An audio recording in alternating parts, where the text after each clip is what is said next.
요새 작업하고 있는 프롬 컬러 시리즈입니다. 프롬 블랙 1이라는 작품인데, 이게 2019년도부터 제가 레진 재료를 쓰기 시작했어요. 이렇게 자연을 주제로 작업을 시작한 후에 이제 레진 재료를 쭉 쓰고 있고, 이게 가장 거의 최근에 한 작품인데, 그 자연의 색깔들이 되게 좀 화려하잖아요. 근데 이거는 약간 색을 좀 빼고, 완전히 빼고 작업을 하고 싶었어요.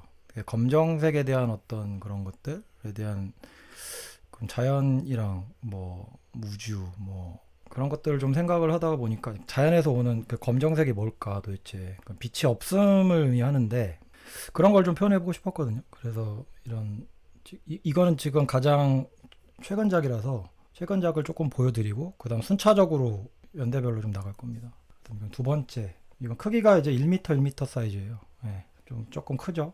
그래서 이거를 이제 레진을 계속 부어서, 푸어 페인팅이라는 이제 기법인데, 다들 아실 거예요. 푸어 페인팅 하면은 이제 물감들 다 이렇게 흘러내려서 이거를 막 어떻게 보면 막 섞고 막 이러잖아요. 근데 저는 섞는 대신에 하나를 부어서 굳히고 또 부어서 굳히고 또 부어서 굳혀서 계속 이걸 쌓아 올려요. 그러면서 이제 색의 깊이라던가 이제 공간감을 좀 내려고 합니다.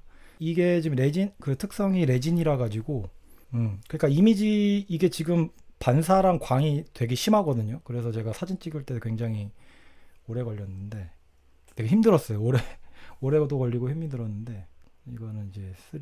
이거는 거꾸로, 아까는 이렇게 쌓아왔잖아요. 근데 이제 반대로 이제 투명, 이제 약간 색이 약간 노란 이제 색을 써서 아까처럼 쌓아 올립니다. 쌓아 올려서 그 다음에 거꾸로 다시 이제 평면적으로 덮어요. 그럼 이미지가 이런 식으로 이제 제일 높은 부분부터 제일 끝까지 이게 가죠.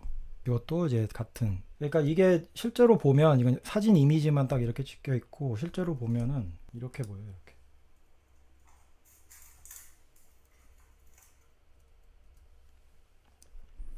이런 식으로 광이 굉장히 심해요.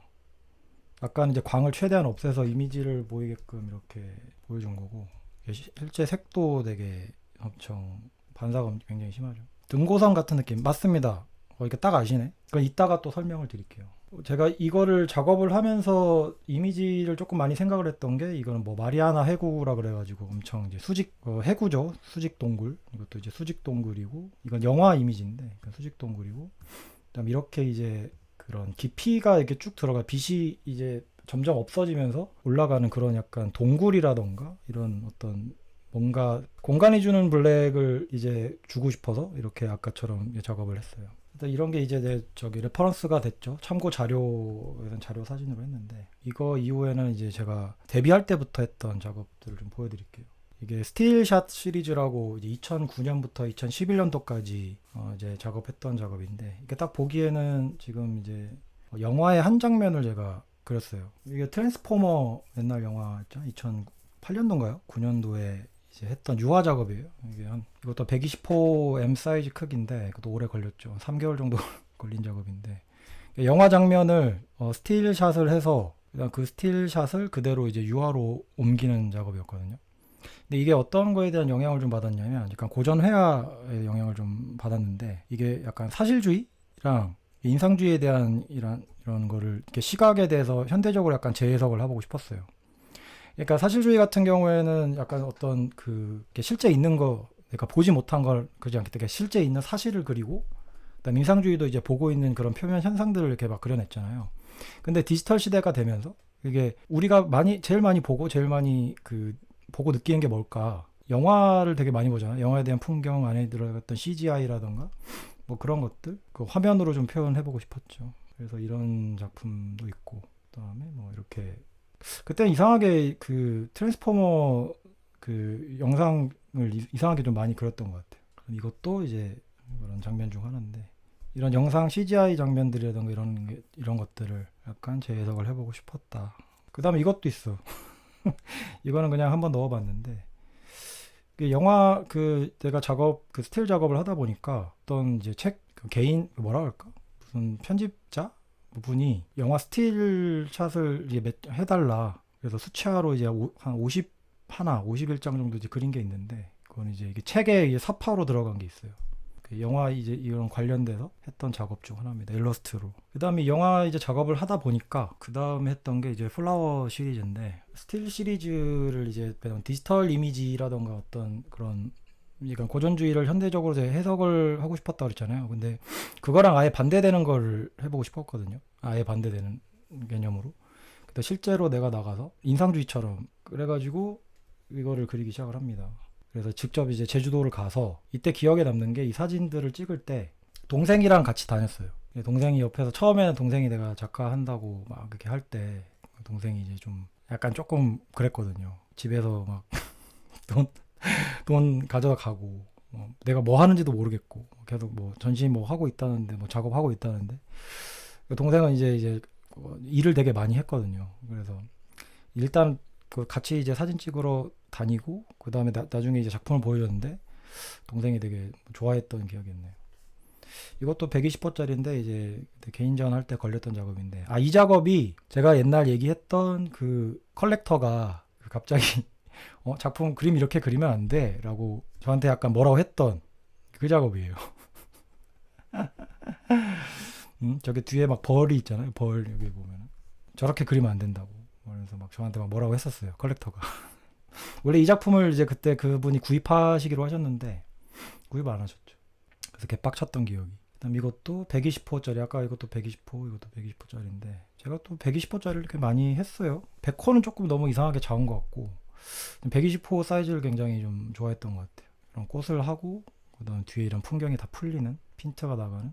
이때 그 평론글을 받았었는데 그분이 이제 주목을 했던 게 이제 사실적인 묘사보다 이렇게 뒤에서 이제 풀려 있는 어떤 그 거기에 또 초점을 맞추시더라고요. 그래서 이 뒤에 풀리는 색이 이제 풀려서 저 뒤로 이렇게 뭉쳐지고 뭐 이런 것들에서 주목을 하셔서 글을 썼던 기억이 납니다. 정확하게는 기억은 안 나는데. 이것도 꽃 시리즈로 이제 소품으로 제작을 했던. 근데 이때 이제 제가 제주도에서 사진을 찍었잖아요. 그러면서 찍으면서 꽃들도 찍고 그다음 뭐 하늘, 뭐 오름 사진, 그다음 풍경 이런 것들을 막 찍고 다녔어요. 그냥 진짜 무슨 아마추어 사진가처럼 찍고 다녔는데 그때 내가 한번 이런 생각을 하게 되더라고요. 나 제주도에 대해서 내가 태어나고 자란 환경인데 내가 좀 잘 모르는구나. 그랬는데 그래서 좀 더 관심을 좀 갖기 시작한 어떤 그때 어떤 씨앗이 트였던 계기가 되었죠. 코스모스를 그리신 이유? 코스모스 그때 그 계절에 피어 있었어요.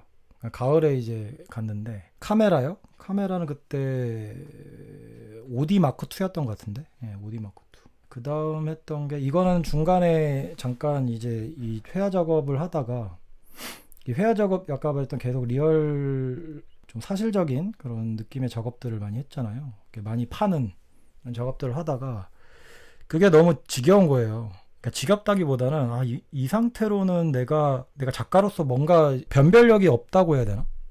변별력이 없어진다는 생각이 좀 들더라고요. 그래서 뭔가 또 새로운 어떤 회화적인 그런 뭐 스킬이라던가 테크닉이라던가 이런 거에 대한 좀 갈구를 했었을 때였어요. 그래서 이때는 진짜 근데 정말 이때 힘들었거든요.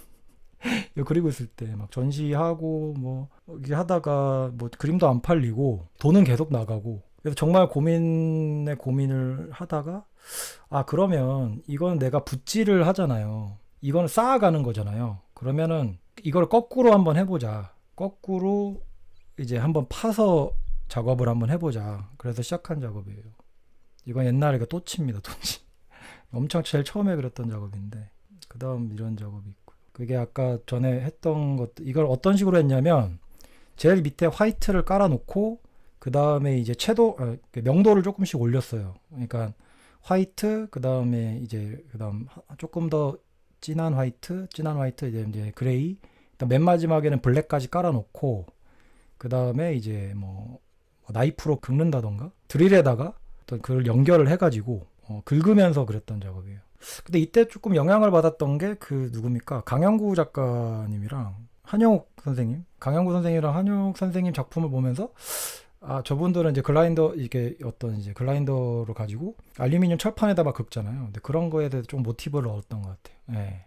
그래서 또 이런 것도 있고 강아지를 왜 그리게 됐냐면 이게 둘 다 또 유기견이거든요. 유기견인데 약간 제 상황이랑 뭔가 버려진 느낌이랑 좀 비슷하기도 했고 언더독 언더독이잖아요. 그러니까 뭐라고 해야 되냐? 언더독이죠, 언더독. 약간 그런 느낌의 어떤 그런 스스로 어떤 그런 거에 좀 있었던 것 같아요. 그리고 털 표현하기가 그러니까 인물보다 이제 강아지 같은 경우에는 이제 이런 긁어면서 스크래치를 하면서 나오는 어떤 그런 게 더 이제 털 표현할 때가 훨씬 더 좋더라고요. 그래서 이런 작업도 하게 됐죠. 이걸 할 때쯤에는 뭔가 이렇게 계속 반골기질, 반골기질처럼 아까도 얘기했듯이 이게 기질이 조금 드러나는 게 처음에는 이제 뭐 영화 스틸 하다가 아예 사실적으로 그려보자. 아예 반대로.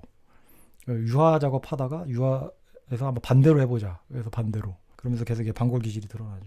이게 지금 2013년도인데 2013, 14, 15까지는 제가 거의 작업을 못했어요. 거의 작업을 못했는데 그게 이제 그때 일을 했습니다. 그래서 돈을 좀 벌어야 됐어요. 그래서 뭐 이제 지금 뭐 작가분들도 있고 이제 뭐 미대생분들도 있고 뭐 대학원생분들도 다 계시지만 분명 되게 어려울 때가 있죠. 굉장히 어려울 때가 있습니다. 어려울 때가 있고 자의가 아니고 타의적으로 작품을 이제 못하는 상황이 와요.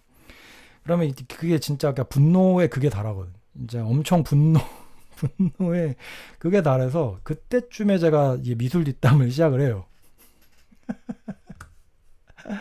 이때 미술 뒷담을 시작해서 그 분노에 담긴 이제 그 팟캐스트를 하게 되죠. 그러면서 그림을 쭉 쉬다가 이제 다시 이제 돈을 좀 모으고 그다음에 이제 작업을 또 제대로 시작을 해야겠다.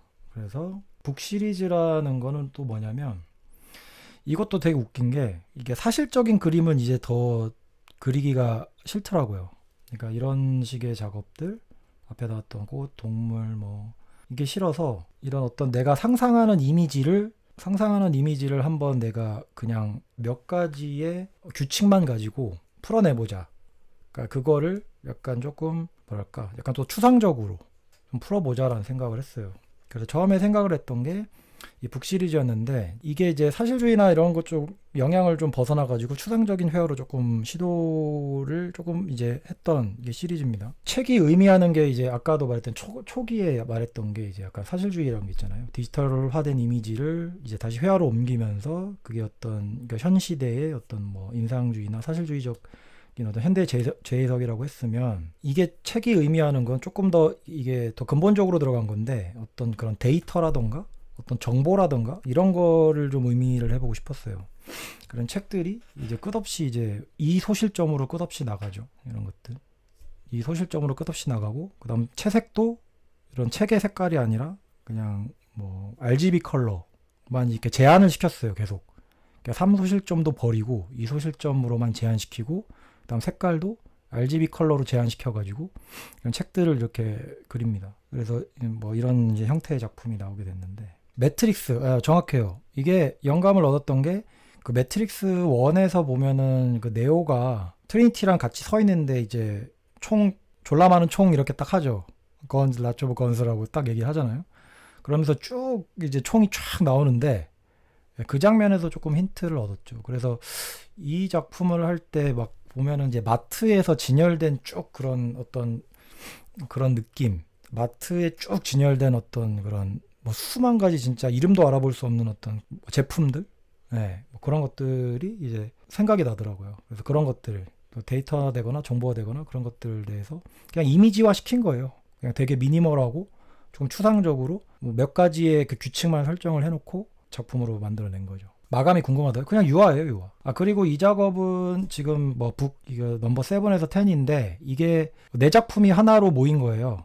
그래서 작품이 이게 하나의 작품이고 이게 또 옆에 이게 또 하나의 작품이고 다 따로 떨어져 있습니다, 원래. 근데 합치면은 또 이제 더 확장되는 약간 그런 그 회화 작품에서도 약간 그런 걸 보여주고 싶었거든요. 그러니까 만약에 뭐 데이터라던가 디지털이라던가 이런 걸 연결하는 것처럼 이게 작품끼리 연결을 하면 그게 더 확장되고 작품이 확장 이제 또 하나의 작품이 되고 약간 그런 걸 조금 해보고 싶었어요. 그래서 이게 60호 정방인가? 그랬는데 이제 합치면은 한 150호 정방 정도 됐을 거예요. 그리고 이 작품이 이제 두 위에 줄이랑 아래 줄이 따로 나눠져 가지고 지금 삼성 프레임 TV가 아트스토어에 들어가 있어요. 따로 팔렸냐고요? 아니요. 이건 작품은 안 팔렸어요. 네. 그리고 그 다음에 이제 북 시리즈로 넘어가서 이제 빨리빨리 넘어갑시다. 북 시리즈 다음에 이제 이 색에 대해서 이게 얘기하면서 이제 공공미술 프로젝트를 진행을 하는데, 이때 이제 미술 뒷담화 같이 하던 이제 아마군이랑 이제 공동으로 했던 공공미술 프로젝트입니다. 이거는 지금 그 초량, 부산 초량이 있어요. 부산 초량에 이바구길 168계단 가보신 분 혹시 계십니까? 거기 이제 보면 이 작품이 이제 아직도 있어요. 있을 건데, 이제 모노레일 계단에 이제 정류장에 지금 설치된 작품입니다. 그 다음 이거 그 모노레일 정류장 꼭대기에 가보면 이제 하나 무슨 약간 카페테리아 같은 데가 있는데, 의뢰를 받았어요. 저도 그렇고 이제 그때 당시 아마군도 그렇고 조금 더 사실적인 이제 회화 작업을 하는 작가인데, 이거에 대한 어떤 벽화 같은 게 이제 의뢰가 들어온 거예요. 이거를 어떻게 풀어 나갈까 해서 이제 고민을 했었죠. 컬러 플럭체이션이라는 이제 작업인데, 이거를 색을 일단 그 스펙트럼 색깔을 전부 다 이제 쫙 널어놓고, 그 색깔을 이제 몇 개를 설정을 해서 이거를 이제 순차적으로 변하는, 어떻게 보면 스펙트럼 색이에요. 무지개 색인데 뭐 단순하게 얘기하자면 그 색깔들을 배열을 해놨는데, 근데 그냥 칠하면 좀 재미가 없잖아요. 그래서 여기에 대해서 약간 물리적인 어떤 그런 운동성, 이 움직이면서 뭔가 부딪혀서 아니면 색깔들이 뻗어나가다가 어디를 뭐 뛰어넘는다던가 부딪혀서 뭔가 색이 구부러진다던가 이러면서 이제 공간에다가 이렇게 한번 해보면 좋겠다. 벽화에 어떤 규칙이 있냐고요? 규칙은 이제 스펙트럼 규칙이에요. 이제 스펙트럼 색으로 표현할 것, 그리고 여기에다가 운동성을 부여할 것이었어요. 그러니까 움직이는 듯한 운동성. 그러니까 평면적인 그 벽화를 원하진 않았어요. 저희 둘 다. 조금 더 조형성이라기보다는 운동성이죠. 저는 운동성이라고 생각을 했거든요. 여기서 조금 더 재미를 주자면 색의 운동성이라는 걸 좀 보여주고 싶었죠. 그래서 이 아까 위에 있던 작품이고, 이건 아래로 나간 작품, 아래에서 했던 작품. 저 위에 색들, 아래 색들 이렇게 해서 합쳐지면 이제 거의 이제 무지개 색이죠. 스펙트럼 색깔, 가시적인 색깔을 이제 그 단계별로 이렇게 만들어서 그거를 하나하나씩 다 이제 조색을 해가지고 작품을 한 거죠. 그다음 이것도 먼저 아까 봤던 이 컬러 플럭체이션 작품에서 이제 영감을 조금 더 얻어서, 이거는 조금 몇 개월 뒤에 한 작업인데, 이 작업은 이게 태양 있잖아요. 노을이 지는 색깔을 20단계 정도로 이제 약간 픽셀화 시킨 걸 분해를 해가지고 그거를 이제 순차적으로 색을 넣었어요. 색들 조색을 또 해가지고 넣었는데, 여기에서도 운동성을 아까 보면 이렇게 직각으로 움직였잖아요. 이런 것들을 좀 강하게 와닿았는데, 이거는 약간 물이 흐르듯 약간 저게다가 약간 폭포 같은 느낌의 어떤 그런 걸 해보고 싶더라고요. 그러니까 어떤 이렇게 흐르는 느낌의, 그래서 이렇게 웨이브를 지게끔 이렇게 딱 해서 그걸 이제 가로로 이제 색을 순차적으로 나눠가지고, 단순하게 이제 얘기를 하면 태양빛이 흐르는 느낌, 이렇게 물결로 이렇게 흐르는 느낌, 그런 표현을 한번 해보고 싶었죠. 그래서 이거 작업을 할 때 정말 이렇게 구조적으로도 진짜 너무 힘들었거든요. 여기서 만들 수 있는 업체가 또 없고, 그 철판을 이렇게 휘어지는 이런 것도 한계가 존재하고, 이게 뭐라 그러지? 뭐 디자인적인 뭐 구조 설계상 이게 뭐 만들 수 없는 뭐가 있었어. 그때 당시에 지금 딱 기억이 안 나는데, 구조적으로 뭔가 이제 만들 수 없는 게 있어서 되게 많이 타협을 본 거예요. 저거보다 훨씬 조금 더 화려했는데, 구조적인 어떤 그런 물리적 이제 불가항성이 있어가지고, 그래서 많이 타협을 본 작업이죠. 처음에는 이 작업이 원래 이 모노레일 정거장인데, 이 정거장에 요거 있잖아요. 요것도 작가 작품이래요.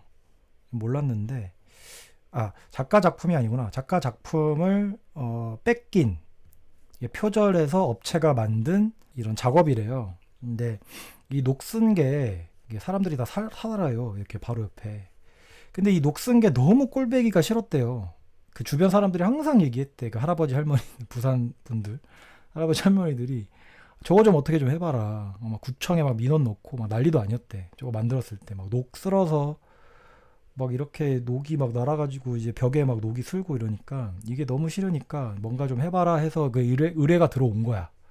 근데 그래서 조금 더 화려한 색을 이렇게 하고 싶었거든요. 근데 이거 설치할 때 진짜 동네 사람들 다 구경 나와가지고, 진짜 그 할아버지 할머니들 다 구경 나와가지고, 뭐 또 설치하냐 너네, 또 이것도 쓸데없는 거 하는 거 아니냐, 막 또 뭐 이게 뭐냐고 도대체 이러면서 막 뭐라고 했던 기억이 나요. 근데 공공미술이 조금 약간 그런 동네 어떤 그런 게 있거든요. 그 동네 주민들이 거긴 살아야 되는 생활 공간이니까. 그래서 막 설치하는 도중에 지금 저거 스카이 올려가지고 저기 지금 보수하고 있는 거거든요. 다 붙이고 나서 스카이 이제 또 그러니까 까진 것들 또 보수하고 이렇게 하는 건데 하는 장면인데. 예, 근데 이제 되게 나중에 설치하고 나니까 되게 이쁘다고.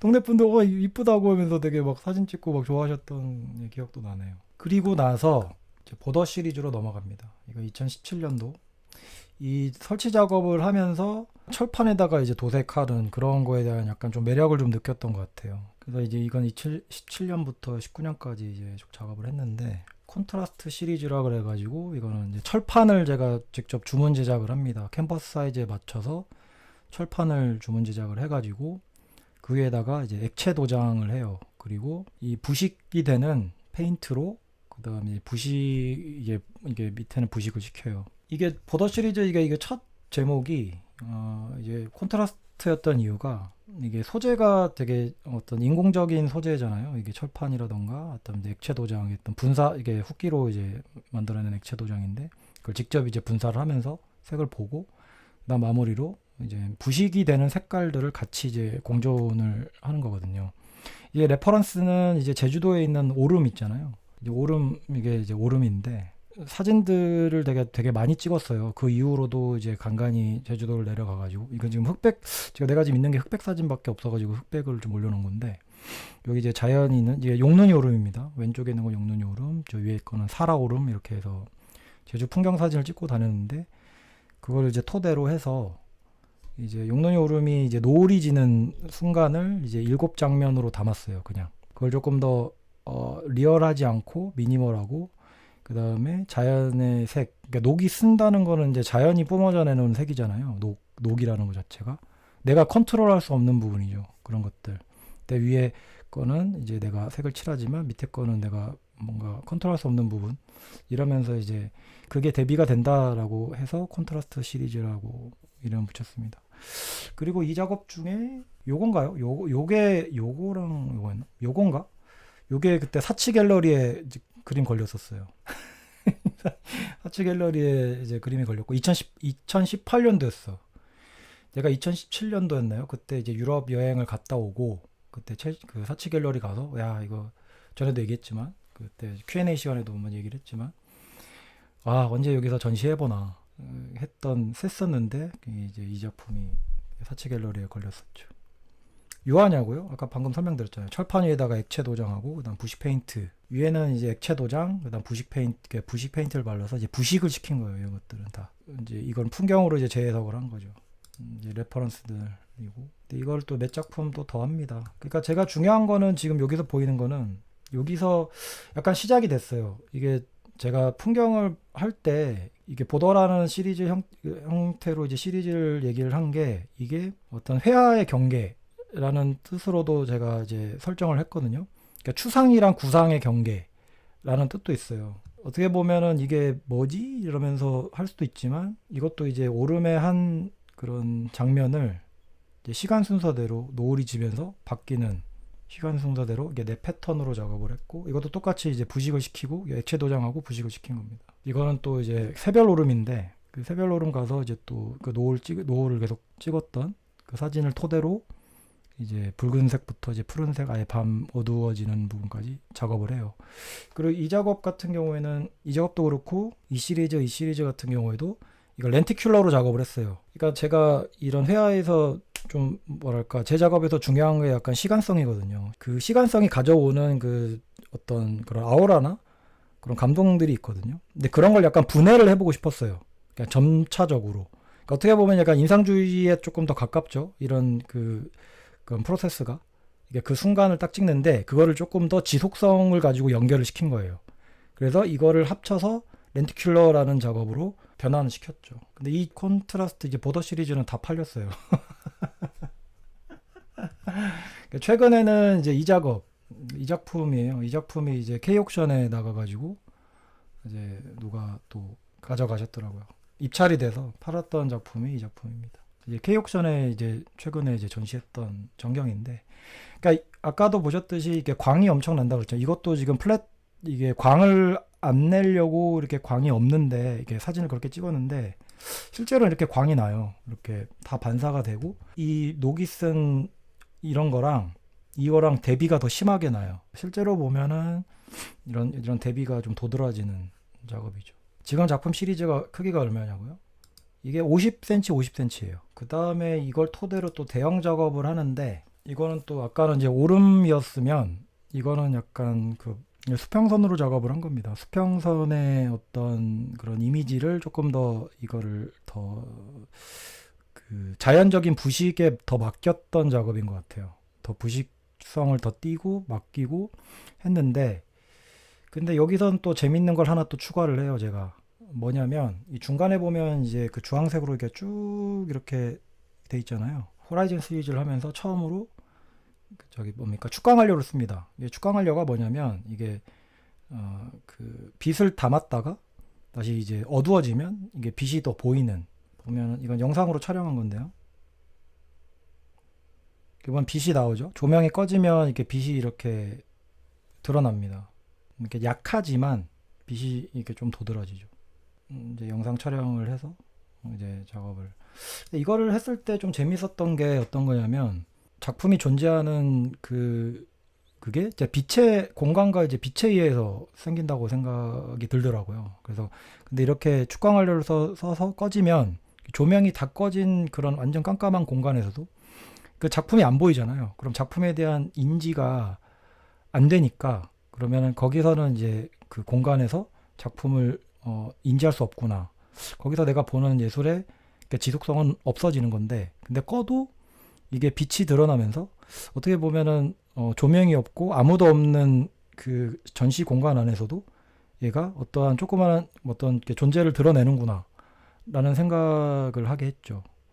예, 그래서 예술 작품의 어떤 지속성, 그러니까 사람이 보지 않더라도 그게 계속 지속될 수 있는 어떤 존재감, 빛이 없어도 그러니까 그런 것들에 대한 조금 생각을 좀 해본 건데, 그래서 이런 아예 다른 작품이 되는 거죠. 불이 꺼지면. 약간 그런 식으로 한번 작업을 해본 겁니다. 형광 완료냐고요? 네, 형광이에요, 형광. 말하자면 형광이죠. 이제 축광 완료, 네, 형광 물질 같은 거죠. 그래서 이 호라이즌 시리즈도 이제 대표 이것도 전부 다 이제 그런 식으로 이게 노을이 지는 장면을 조금 더 수평선을 표현을 한 겁니다. 또 중간에 이제 또 이런 축광 완료들을 좀 다 넣었거든요.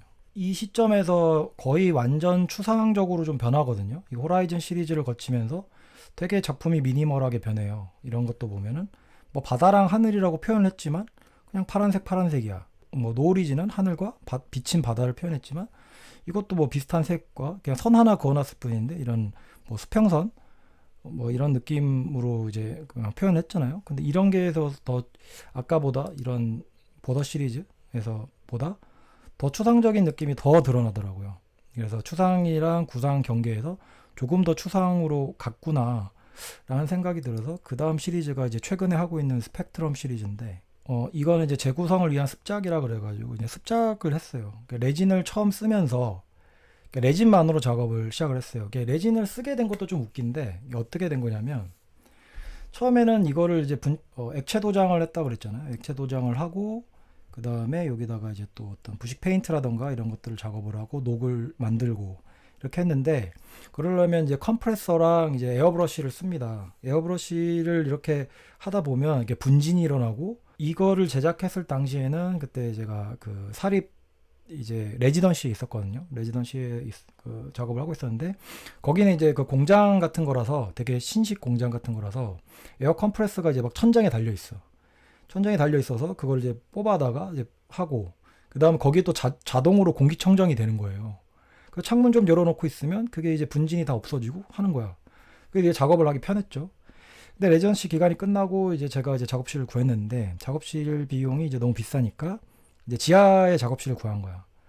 근데 지하 작업실을 구하니까 이거를 할 수가 없는 거예요. 그러니까 분진이 일어나는 작업을 할 수가 없는 거야. 아무리 내가 마스크를 끼고 그다음 이걸 환풍기를 예. 그러니까 그런 어떤 덕트라는 게 다 있어야 되는데 근데 그거를 못 한다. 그래서 이제 어떻게 할까 되게 고민을 엄청 많이 했거든요. 어떤 비슷한 어떤 뭐 이게 없을까 고민을 하다가 그때 이제 이거를 이제 녹 쓴 거를 이제 녹이 쓸잖아요. 이게 이제 부식액을 부어서 녹이 쓰는데 어느 정도 녹이 슬면은 이 위에다가 이제 어떤 코팅을 해줘야 돼요. 요 작업 위에다가. 그럼 이제 뭐 아쿠아 뭐가 있는데 그 어떤 이제 수성 뭐 이런 코팅하는 이게 바니쉬 같은 거죠. 그런 걸 해서 부식을 멈춰줘야 됩니다. 어느 정도. 근데 그런 거를 많이 썼었는데 그거에 대해서 좀 힌트를 얻었어요. 그러면은 이거 어떤 뭐 레진 같은 거를 써서 그 색을 좀 섞어서 하면 어떻게 될까라는 그런 고민을 시작을 했어요. 그래서 그걸 직접 사다가 실험을 해본 거예요. 이거는. 그래서 이거를 아예 그냥 이런 이제 어떤 풍경화의 정형화된 형태, 그러니까 미니멀하게 빼긴 했지만 어떤 정형화된 형태에서 그럼 아예 분해를 해서 이 색들로만 이용한 어떤 그런 걸 막 해보자. 그래서 이렇게 막 뿌려봅니다. 그러니까 철판 위에다가 이제 크롬알료 발라놓고 말리고 그에다가 다시 이제 레진들을 쏟아붓고 이렇게 쏟아부으면서 어떤 이런 작업을 습작을 하기 시작을 해요. 근데 이 레진이 되게 특성이 재밌었던 게 그 색깔을 섞으면 약간 반투명해지잖아요. 그 반투명해서 밑색이 계속 다 드러나요. 그래서 보면 이런 것들 보면 이제 완전히 레드지만 그 밑에 이제 노랑이 깔려 있고 그 다음에 블랙이 얹으면 이 색깔이 또 다르고 또 파랑 위에 또 약간 연한 블랙이 닿으면 또 이런 색깔이 드러나고 그다음 파랑이랑 노랑이 이제 겹쳐서 섞이면 이게 녹색이 되고 그러니까 이런 것들이 되게 재밌더라고요. 이런 표현들. 그리고 이게 부어서 굳히고 나머지 또 부으면 굳는 라인에 따라서 또 진하기가 또 달라지고 연하기가 달라지고 이게 되게 자연적으로 생긴 현상들이 이런 게 조금 더 저한테 이제 굉장한 좀 재미로 다가오더라고요. 그래서 이 작업을 이제 토대로 해서 또 시작을 합니다. 이게 제가 코어 작업이 어떻게 그 코어가 되는지에 대해서 얘기를 많이 드린 적이 있죠. 코어 작업이 있어야 된다. 뭐 코어가 있어야 된다. 이게 제가 제일 코어가 되는 작업이에요. 아까 습작도 그렇지만 이게 처음 이제 완전히 이제 그걸 다 걷어버리고 그냥 붓는 행위로 그러니까 푸어 페인팅이라는 기법만으로 붓고 말리고 해서 이런 점진적인 어떤 색 변화를 이제 시작을 하게 된 거예요. 그리고 이때 이게 부을 때가 정말 고역이었던 게 이걸 수평으로 이제 놔요. 그 어떤 이제 의자 위에다가 수평으로 놓고 이게 수평을 다 맞춰야 이게 부었을 때 이게 깨끗하게 퍼지는데 조금이라도 틀어지면 중력에 의해서 이게 점점 이상한 쪽으로 번져가요. 여기가 연하고 여기가 진한 게 그러니까 여기서 부으면 일로 흘러요. 이렇게. 그러면 이쪽이 다 맺히게 됩니다. 이렇게 빨리 굳게 되면 이쪽으로 맺혀요. 그러면서 이제 연하기가 점점 달라지고 어쨌든 두께 색깔이 이렇게 달라지거든요.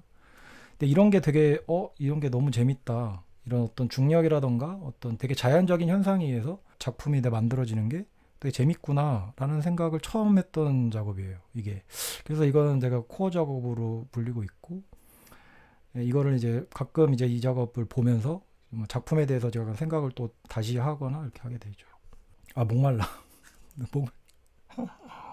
그래서 이거를 풀어놨는데 이거는 이제 대형 작업입니다. 이것도 1m, 1m짜리 대형 작업인데 이제 대형 작업을 뭐 대형이라고 하기엔 뭐 좀 그렇지만 뭐 중형 작업인데 이걸 시도했을 때도 그 노을이 지는 오름 있잖아요. 제가 갖고 있는 자료 중에 노을이 지는 딱 그 순간을 또 색 단위로 다 분해를 했어요. 그 색 단위를 분해를 하고 그 다음에 이거를 이제 색을 그냥 그 색에 해당하는 색 그 위치에다 흘렸어요.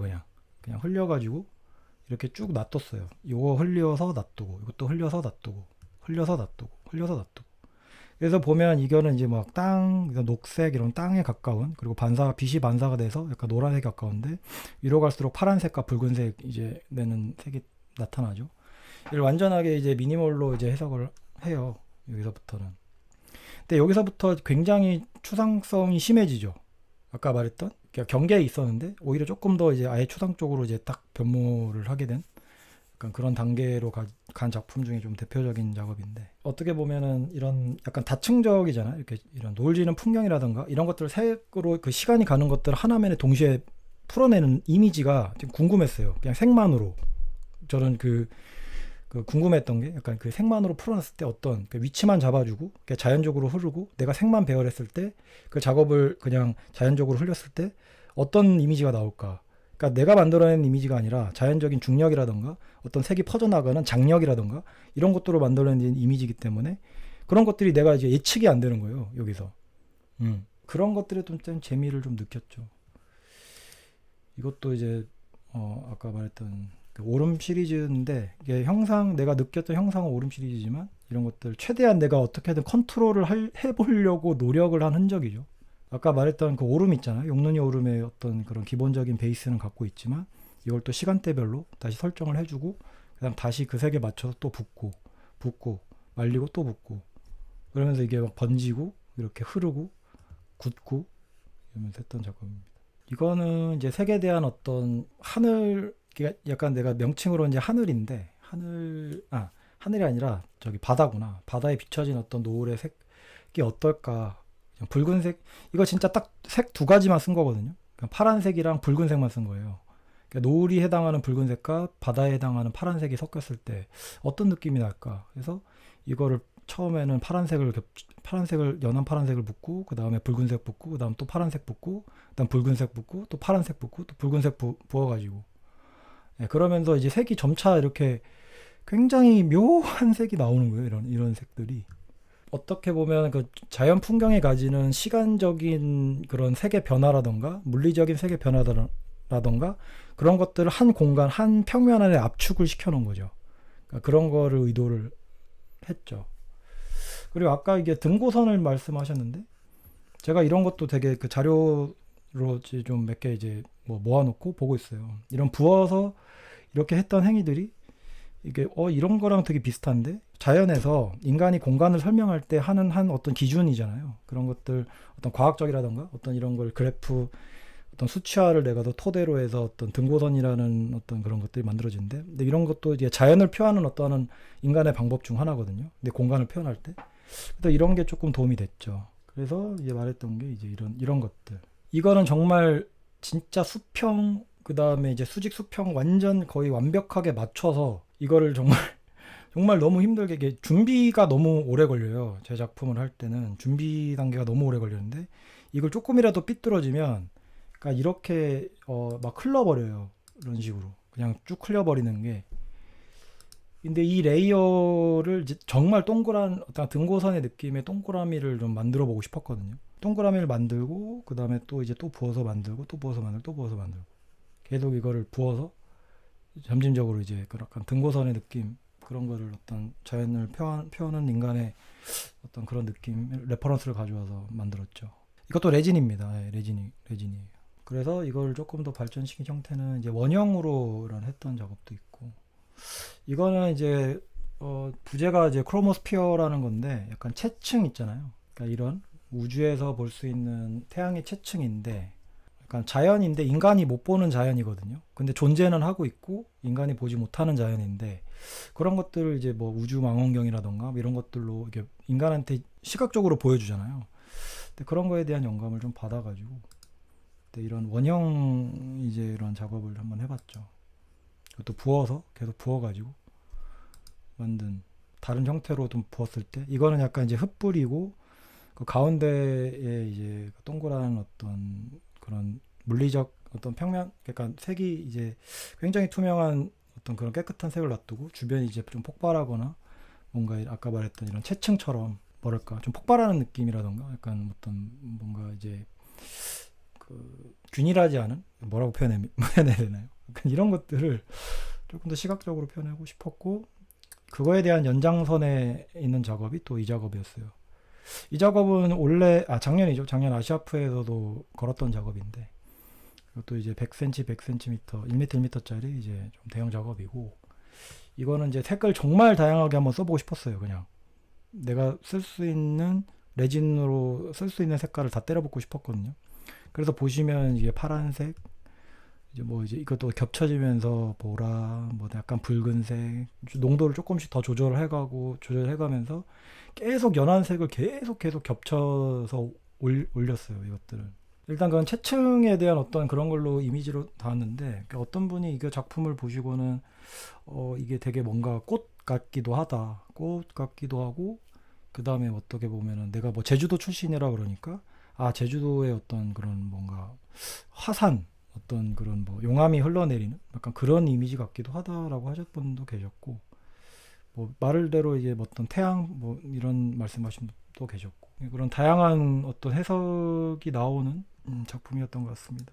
이것도 이제 파란색으로 이거는 조금 더 센 색으로 해봤는데 그 다음에 이거를 토대로 또 이제 작은 작품을 연작으로 이거는 이제 아까 그 블랙 시리즈의 전 단계에 해당하는 약간 프롬 컬러 시리즈가 이거부터 시작을 했는데 원형에서 뻗어나오는 어떤 그런 것들에 대한 어떤 그런 이미지들이 되게 재밌어서 이런 것들을 조금 더 해보자. 근데 보면 약간 더 꽃 같은 이미지잖아요. 꽃, 플라워. 옛날로 또 돌아가 보면 제가 꽃을 그렸었죠. 그런 것도 생각도 나기도 하고 다양한 색을 가지고 이런 이미지를 표현했죠.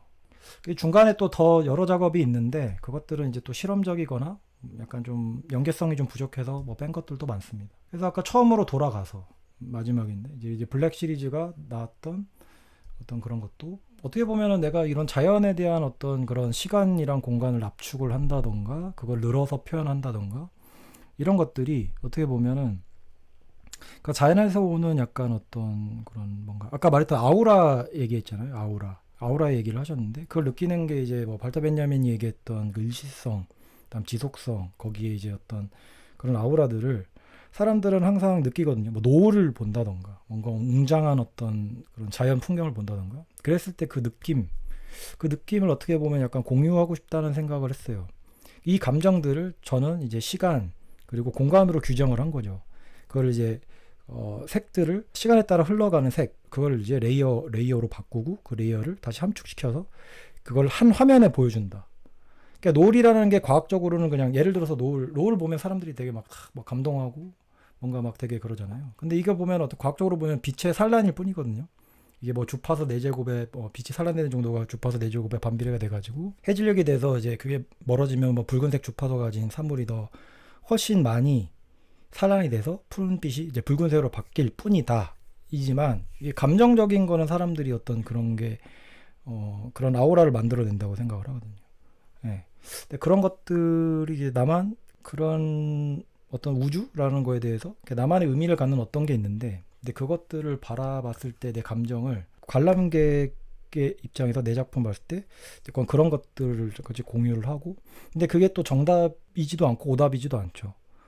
예, 제 작품 봤을 때 뭐 이런 느낌도 이런 감상도 있고 여러 가지 감상이 있을 수 있고 내가 표현한 이런 함축된 어떤 압축된 어떤 자연에 대한 그런 감동이 사람들한테 어떤 식으로 다가오는지 그런 게 좀 궁금하기도 하고 그런 연결고리라던가 이런 것들 그런 식으로 해서 이제 최근에는 뭐 이건 처음에 이 블랙 작업 같은 경우에는 보면은 뭐 이렇게 뭐 동굴이라던가 이렇게도 얘기를 했고 수직 동굴 이런 얘기도 했지만 어떤 분들은 이걸 보면 뭐 달 같다 그러고 뭐 달에 뭐 밤하늘에 달 같다라 하시는 분도 계셨고 되게 다양한 감상을 내놔요. 그러니까 제가 원하는 지점이 약간 좀 그렇거든요. 다양한 감상, 다양한 피드백. 항상 내가 느끼는 거 그거야. 추상화 작품을 보고 어떤 작품을 봤을 때 나한테 꼭 정답이 뭔지를 궁금해해요. 뭐가 정답이야? 라고 물어보는 거지. 근데 저는 항상 감상자들한테 이런 걸 또 공유를 하는 거예요. 제 작품을 보면서 나는 이런 느낌인데 이게 맞나요? 네, 맞습니다.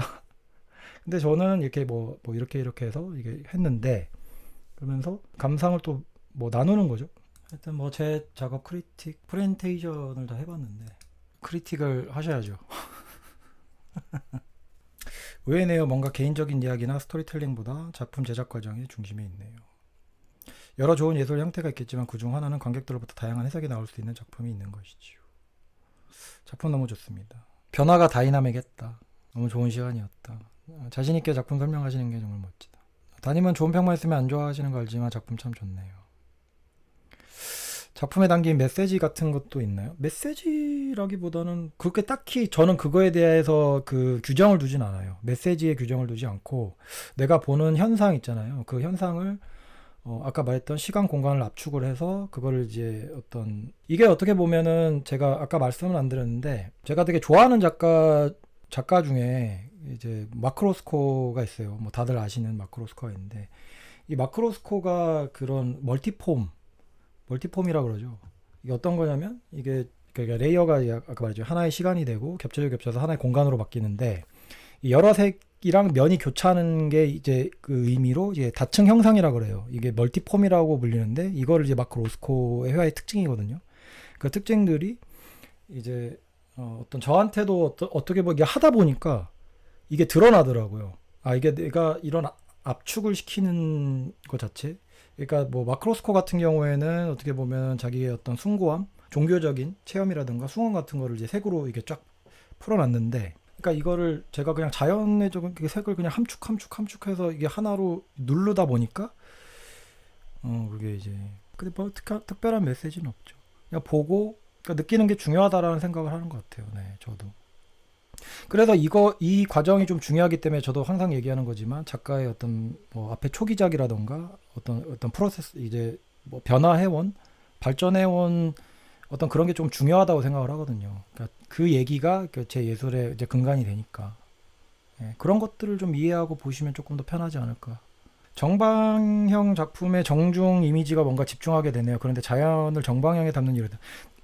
이거 되게 질문 잘해 주셨는데 제가 정방형을 하는 이유는 이 작품들을 거꾸로 걸어도 돼요. 그러니까 이런 것들을 뒤집어 걸어도 되고 옆으로 90도로 해도 되고 아예 180도로 뒤집어 걸어도 작품의 관람에 방해가 되지 않는 그런 걸 해보고 싶었어요. 그래서 아까 그 북 시리즈 할 때 그 작품의 회화를 연결해가지고 이거를 되게 확장성 있게 드러내고 그 제작을 해보고 싶다 했잖아요. 그거의 어떤 연결선인 것 같은데, 그러니까 추상회화가 가지고 있는 어떤 옛날에 그 영화에도 그런 걸 본 적이 있어. 그 몬드리안 작업 영화에서 몬드리안 작품을 딱 걸어놨는데 그 남자 주인공이 그 여자 주인공 집에 몬드리안 작품 걸어놓은 거를 그 뒤집어서 걸어줘요. 위아래가 있다는 얘기죠. 근데 제 작품은 위아래가 없어요. 그래서 어떤 정방형이 담는 어떤 그런 이제 약간 확장성이라고 해야 되나요? 그런 거에 대한 확장성이 저는 좋은 것 같아요. 그래서 정방형 작품만 요새 하고 있고, 예. 지금 작업은 오히려 초기 작업과 결을 같이 하는 것 같은데 중간에 매트릭스 작업을 그만두고 회귀하신 게 궁금하네요. 그러니까 이게 또 갑자기 그 중간에 제가 그 어떤 설치 작업을 하게 됐잖아요. 그게 조금 주요했던 것 같아요. 그리고 그 아까 말했던 그 북 시리즈 작업은 제가 솔직히 말하면 그 좀 자신이 없었어요. 예, 저 작업으로 저거 가지고 이제 개인전도 하고 했었는데 자신이 없더라고요. 뭔가 좀 애정이 없달까? 그냥 너무 머리로만 작업을 하나? 약간 그런 생각도 많이 들었고요. 조금 더 회화는 좀 감성적인 접근이 필요하다고 생각이 드는데 너무 이성적으로만 작업을 하면 이게 좀 뭔가 마음이 좀 피폐해지는 느낌이 좀 들어서 작품의 보존성은 어떤가요? 근데 뭐 보존성은 뭐 레진이기도 하고 근데 이거를 뭐 딱히 뭐 설명할 수는 없는데 철판이라서 약간 부식성은 일어나기도 하고요. 그래서 그거 윤활제 같은 것도 발라주고 있습니다. 자연적으로 쌓아지는 레이어와 본인이 컨트롤해서 쌓는 레이어의 의미가 뭐라고 생각하세요? 그 의도가 중요할 것 같다.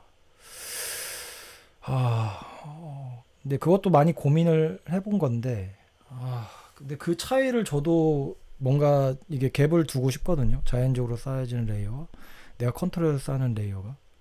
근데 그러니까 이게 또 그런 게 있어요. 자연적인 것도 하고 싶고, 내가 컨트롤을 해서도 또 하고 싶다. 그런 또 의미가 있거든요. 그래서 내가 죽을 똥 살 똥 컨트롤해서 한 작업도 있고, 그 다음에 그냥 막 흘렸던 작업도 있고, 그래서 양쪽을 다 해보는 것 같아요.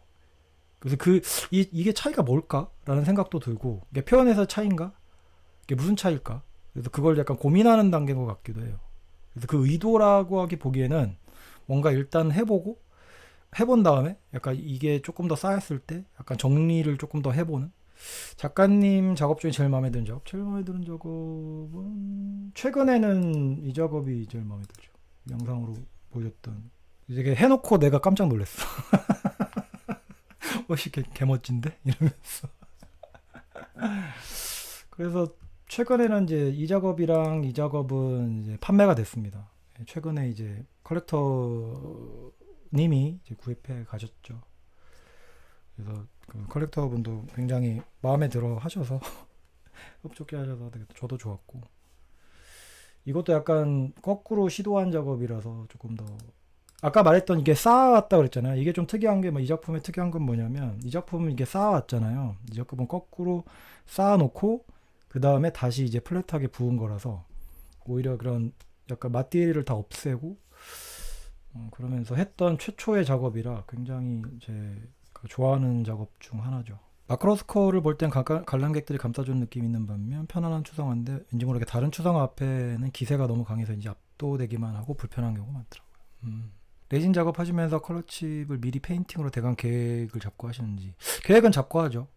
네, 대충에 대한 계획은 잡고 해요. 왜냐하면 그 레진이 부어지는 그 양이라던가 그다음 섞어야 되는 그 컬러 그 있잖아요. 조색되는 컬러라던가 이런 것들은 이제 제가 이제 조율을 해야 되기 때문에. 작업하실 때 주로 사용하는 컬러. 글쎄요. 저는 그냥 파랑, 노랑, 빨강 이렇게 되게 원색적인 걸 많이 쓰는 것 같아요. 거기서 이제 또 겹쳐지면서 나눈 아까 이런 색들 작업 보면 그런 색들에 대한 좀 재미를 느끼는 것 같고. 블랙 시리즈가 진짜 좋다고. 이제 색을 다 쓰신 거 아니에요? 블랙까지 오셨다. 그러니까요. 그러니까 이것도 약간 계속 제가 느끼기에는 여러분도 아시겠지만 되게 반골 기질이 굉장히 세요. 그래서 이걸 하다가 갑자기 진짜 180도로 바꾸는 작업들을 굉장히 많이 보여줬잖아요. 그렇게 색을 엄청 이렇게 쓰다가 갑자기 이제 블랙으로 한번 바꿔본 거예요. 그래서 블랙을 하면서 또 되게 재밌다 하면서 또 블랙 시리즈 지금 현재 작업하고 있는 블랙 시리즈도 있고 그 옆에는 또 엄청나게 화려하게 완전 새빨강으로 작업하는 작업도 있어요. 아름다운 스스로 매운 크리틱이요? 스스로 매운 크리틱이라. 제 생각보다 작업량이 많진 않다. 예, 작업량이 그렇게 추상화하는 작가치고는 작업량이 좀 많진 않은 편이에요. 이게 시간이 너무 들어가다 보니까 하나를 말리고 또 말리고 또 말리고 이게 해서 하다 보니까 그게 작업량을 좀 많이 늘리고 싶은데 그게 이제 공간적인 제약도 있고 약간 시간 그다음에 아까 온도 같은 경우에도 그 레진이 그 여름에는 되게 금방 마르는데 겨울에는 진짜 이틀 때도 안 마르거든요. 그래서 부어놓고 하루 지나서 또 부으면 그게 갑자기 막 녹아내리면서 막 그렇게 흘러버리는 그런 것도 있거든요. 제가 계산이 되지 않는 어떤 그런 것들이 존재하죠. 그래서 이런 것들에 대한 조금 불편함이 있어요. 그래서 공간을 조금 더 넓혀가지고 완전 한꺼번에 또 수많은 작업을 쫙쫙쫙 해서 뽑아내고 싶은데 지금 어떤 제약들이 있기 때문에 어떤 그런 거에서 오는 좀 작업량이죠. 작업량이 이렇게 많지가 않다. 드로잉도 하시나요? 예, 드로잉도 어느 정도는 하긴 합니다. 근데 많진 않아요. 예, 그러니까 뭐 블랙 작업을 할 때도 그때 이제 블랙으로 해서 원을 한번 그려보고 어느 정도의 느낌인가는 이렇게 보면서 에스키스 정도는 하죠. 드로잉이라기보다는 에스키스 정도인데. 아쉬운 점은 조금 더 대형 작업을 하고 싶은데 그게 이게 무게가 엄청나요. 이게 프롬 블랙 넘버 3 같은 경우에는 안료 두께가 거의 한 1cm가 넘어가거든요. 그래서 무게를 재보면 한 25kg 정도 나갈 거예요. 근데 이게 150호 정방형으로 키우면 근데 무게가 전에도 얘기했지만 무게가 상상 초월이라 가지고 그래서 지금 엄청 고민하고 있어요. 이게 어떻게 그 대형 작업으로 풀어나갈 것인가 좀 고민을 하고 싶습니다. 프롬 옐러 같은 작업은 푸어하시면서 계산된 우연성이 들어가서 결국 말씀하신 등고선처럼 자연을 인간이 표현한 방식 중에 가장 부합하다고 느껴진다. 등고선도 대전의 상태를 인간이 스케일을 만들어서 평면의 입체로 담은 거죠. 예, 그렇습니다. 예. 역시 정확한 지점을 또 찝어주셨네요. 레진도 경화제랑 1대1인 거예요. 저는 제가 쓰는 에폭시는 한 2.7대 1 정도 됩니다. 1대1은 아니에요. 거의 3대 1 정도 되죠. 저도 초대형 작업을 좀 해보고 싶은데 냄새는 보통 얼마 지나 냄새는 진짜 한 2주 걸리는 것 같아요. 냄새는. 제가 뉴욕 갔을 때 그 냄새 때문에 좀 고생을 했거든요. 작품을 하고 나서 이거를 완벽하게 이제 굳는 상태까지 가서 그 다음에 이제 그거를 이제 포장을 하고 뉴욕에 보내는데 전시장에 거니까 냄새가 나는 거예요. 에폭시 냄새가. 그래서 오프닝 할 때 그 외국인 그 관람객들이 와가지고 이거 무슨 냄새냐 뭐 이렇게 해서 뭐 물어본 이름도 있어요. 그래서 말리는 기간을 굉장히 오래 둬야 돼요. 그래서 최소 한 달 정도는 나야 이렇게 우연성 자체가 자연적인 느낌이 나서 너무 좋습니다. 그 와중에 중첩되는 컬러나 물리 법칙이 만들어주는 패턴, 레진이라는 주는 소재가 레이어가 매력적인 것 같다. 레진의 기포는 어떻게 잡으시나요? 탈포라는 게 자연적으로 빠지게 나가주는지. 그냥 저는 자연적으로 빠져나가게 냅두는 편이에요. 그러니까 너무 심한 거는 뭐 라이터나 이런 걸로 빼주긴 하는데 웬만하면 좀 그대로 놔두는 편입니다. 철판 두께요? 철판 두께는 이게 저게 3T짜리였나? 2.5T인가 3T짜리였던 것 같아요. 벽에 걸기 위해 뒷면 처리 어떡하죠? 이걸 절곡을 했어요. 그 철판을 이렇게 절곡을 했어요. 절곡. 그래서 걸 수 있게 그냥 가장 반사율이 낮아 다른 블랙보다 어두워 보이는 반타 블랙 페인트를 독점해서 사용하는 작가 아니시 카포에 대해 어떻게 생각해? 갑자기? 갑자기 아니시 카포? 그거는 옛날에도 얘기 한번 했던 것 같은데. 예. 무게가 커지는 만큼 파손면도 있다. 반사되는 거 신경 쓰이지 않느냐? 신경은 쓰이죠. 예, 반사되는 거 굉장히 쓰이죠. 그리고 다른 레진을 이용한 이제 작가분들 보니까 약간 불투명하게 이제 작업을 하시는 분도 있더라고요. 반사 때문에 그런지 모르겠지만 약간 불투명한 안료로 만들어서 쓰시는 분들. 근데 반사가 신경 쓰이긴 하는데 약간 실제로 봤을 때 그 반사가 돼서 내가 비치거나 주변 사물들이 또 비칠 때 그 작품이 또 공간에 따라서 달라지는 또 매력은 또 있더라고요. 작품 작업할 때 냄새 괜찮냐? 그래서 다 저기 마스크 끼고 합니다. 통풍 잘 되는 야외 그늘에 말리면 더 빨리 마르냐고. 통풍 잘 되는 야외 그늘에 말리면 먼지가 엄청나게 달라붙겠죠. 먼지가. 프롬 컬러 시리즈는 다 나갔냐고요? 아니요. 블랙 시리즈는 뭐 있고 그 외에는 이제 컬러링 된 것들은 뭐 다 있죠. 나중에 이제 이 프롬 컬러 시리즈는 요번 최근에 이제 삼성병원 강북 삼성병원에서도 전시를 했어요. 블랙 시리즈는 아직 전시를 못 했는데 이제 그 개인 컬렉 하시는 분이 와서 그냥 제 작업실에서 사가셨습니다.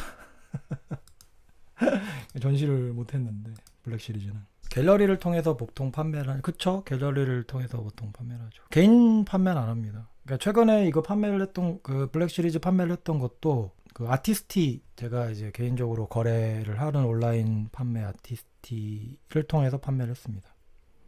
개인으로도 판매하냐고? 저는 개인 판매 안 합니다. 무조건 이제 산다 그러면 이제 아티스티. 근데 그게 좋아요. 예, 전에도 얘기했지만 그게 이제 그 갤러리 쪽에서 관리가 되는 게 좋습니다.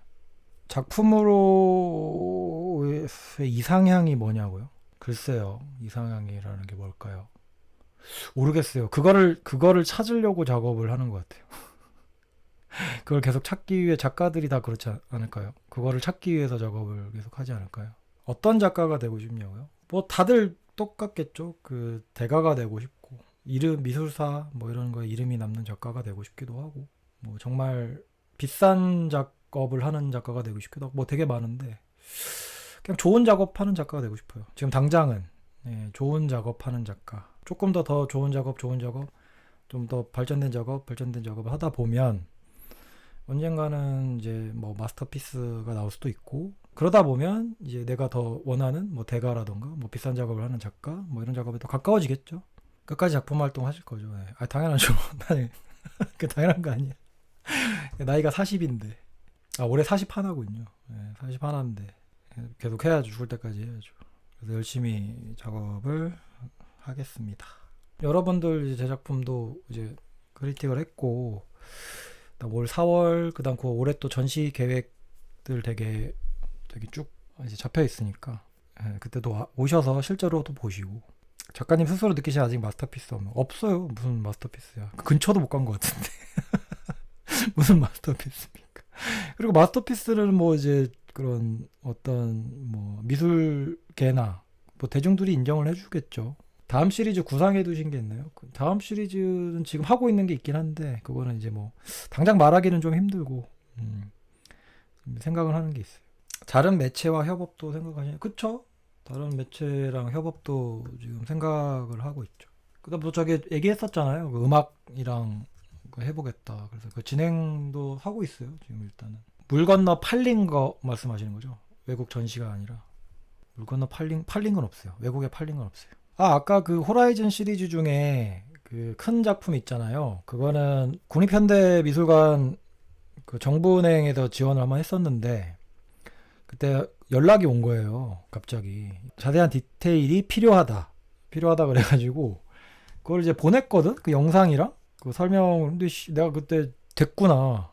야 이거 지금 올해 그 국립현대미술관 내 그림 드디어 들어간다. 좋아했는데 떨어졌어 이씨.